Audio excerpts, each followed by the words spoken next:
Можете ли вы вспомнить, готовилась ли вторая служба заранее к событиям в Крыму, к референдуму? Какие письма через вас проходили? И были ли какие-то командировки у кого-то из сотрудников в Крым до того, как там вот начались развиваться события? Когда пошли народные волнения, туда отправлялись сотрудники второй службы ФСБ, основным из которых был на тот период генерал-лейтенант Татько. Но, насколько я знаю, сначала цель была помочь Януковичу справиться с Майданом.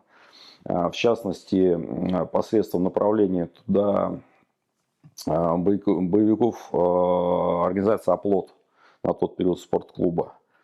Давались рекомендации, как и что делать, но Янукович сам по себе человек трусливый.